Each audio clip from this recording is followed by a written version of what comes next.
We are living in the Anthropocene. For the first time in human history, the species of mankind is determining the course of our planet.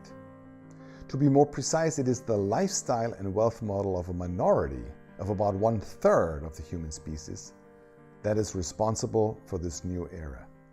Living, working, and doing business in this era is different from anything that has come before. Entering the Anthropocene means that strategies such as business as usual or wait and see need to be abandoned, as both strategies will be extremely expensive, disruptive, chaotic, and unsustainable, and indeed pose a threat to 99% of humanity. Our democracy, our human values, our freedom, and our common future. Just to remember the timeline, we were talking about the last 5 seconds of the 5 billion year history of our planet. Various solutions have been proposed. A simple demographic fix, where we stabilize and educate the world population. A technology fix, where we invest in renewables. A growth fix, where we increase our expansive economic activities and redistribute assets and access. A governmental fix, where we advocate for a global democratic parliament to ensure and mandate a global shift. None of these fixes are wrong, but they're all too fragmented. Their approach is too siloed to guarantee the required shift of 7.5 billion people towards a sustainable future around the clock. Just to note, in the next 15 years, the global middle class will triple from 1.8 to 4.9 billion people. This will be associated with an exponential increase in energy, water consumption, mobility, and meat consumption. Any additional growth pattern is exponential. It is locked in through subsidies, debt, shadow economy, and military expenses, causing huge crowding out effects to any sustainable pathway. Just look at the way we manage our carbon bubble of $27 trillion. Technology has to face rebound effects, which can decouple empirically on relative measures, but not in absolute terms. And 50% of the world population do not live in democratic regimes like in the West, do not buy into the Western model completely, or live in failed state scenarios. And eventually, over 50% of global GDP is already generated in the global South. This era began in 1750 with the invention of the steam engine, later followed by the Haber-Bosch process, then antibiotics, and eventually the production of synthetic materials like plastic bags. Since 1950, most, if not all, human activities and their impact on the geophysical components of our planet have become exponential, which is called the Great Acceleration. Since 1990, we have begun to pay the bill in form of tremendous losses of biodiversity, the melting ice caps, forced migration, unprecedented income and wealth disparities, to mention but a few. This is called the Big Loop. And since 2010, we have been able to identify the various geoecological tipping points of our Earth system, from which there will be no return. The planetary boundaries characterize the external limits defined by geoecological findings such as global warming, water shortage, loss of biodiversity, the nitrate cycle, and land use, among others. Science can now quantify these boundaries. At least 9 of these boundaries have been identified, out of which 3 are already overused. It's actually simple as that. We cannot have the cake and eat it too. And finally, real-time interconnectedness. Everything is connected with everything. The advantage of such interconnectedness is that we are increasing our robustness and resilience, but at the same time amplifying procyclically any trend causing contagion effects at the same time. All these 5 variables, great acceleration, big loops, planetary boundaries, tipping points, and complex interconnectedness, altogether will determine the development of our species for the next decades, if not centuries. But all these 5 aspects are external events in the outer world. What's required is an inner journey, a change in mindset to complement these external events.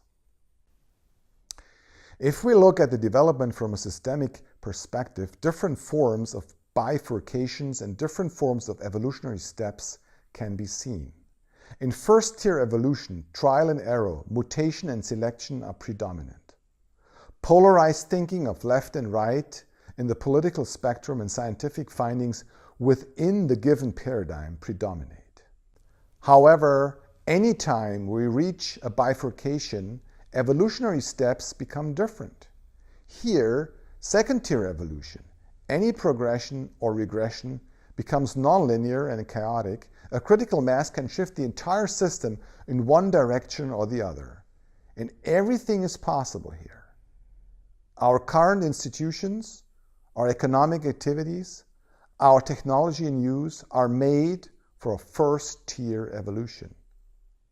A different time and a different era than the one we now find ourselves in. Despite all the positive aspects previously generated, from greater longevity to decreasing relative rates of poverty, to less war, to greater democracy, to more knowledge and better education, increasing complexity causes a form of uncertainty.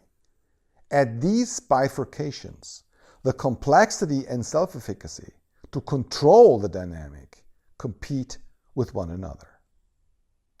What is required is not more of the same, not more of the same of economics, the same institutions, and not more of the same governance and technology. These all increase the fragility of the overall system. What's required is a new mindset, where flexibility, adaptability, and openness of new experiments are possible, where failure-friendly and reversible actions can cope with the unknown.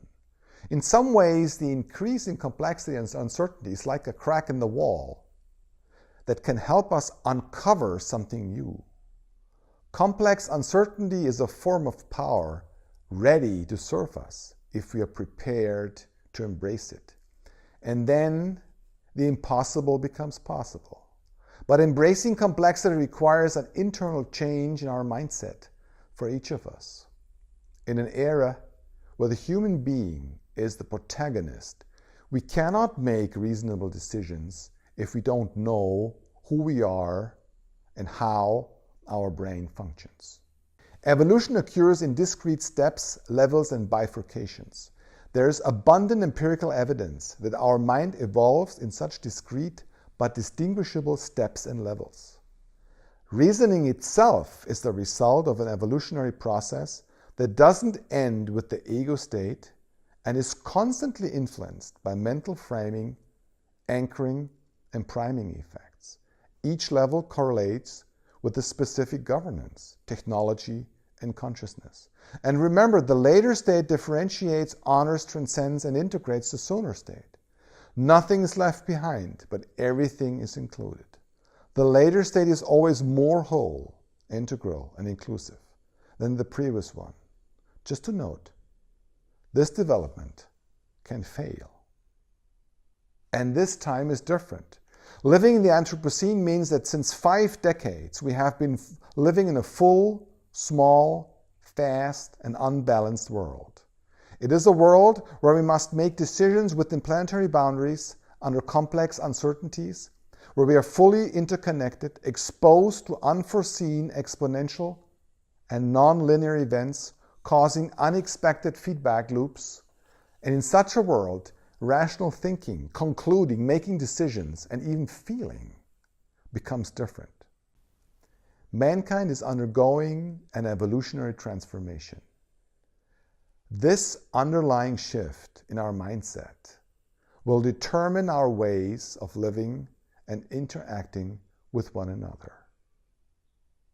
There are several ways to interpret this mega shift. Some authors call it the Great Divide between the tribalists and the globalists. Some call it a meta-crisis affecting all parts of our lives. However, it could be that the story required is simply too complex, the magnitude too massive, and the disaster too vast to imagine a counter-story or a counter-narrative. It could be that we lack the time and resources to unleash human creativity that will allow us to embrace complex uncertainty, with all its ambiguities, opposites, unexpected feedback loops, biases, irregularities, and complementarities. However, if we were to unleash our creativity in time, something astonishing might happen. This would then be the beginning of a real new era, a second form of enlightenment, where we upgrade our capacity to be more self-critical and self-efficient. A second form of Axel time, like Karl Jaspers quoted, where we start thinking about how we think and perceive our society and the whole world around us in a more whole and integral way. A second form of Renaissance, where humans become more aware of themselves and their role in this new era. And a second form of adaptation, where we can respond to complex uncertainty in a more flexible and failure-friendly way rather than being led by poor selection of the fittest. And then institutions, economics, populations, politics, and technologies will follow in the right way, sound and fair, robust and sustainable. And then, and only then, will the term Anthropocene reflect the full magnitude of this era.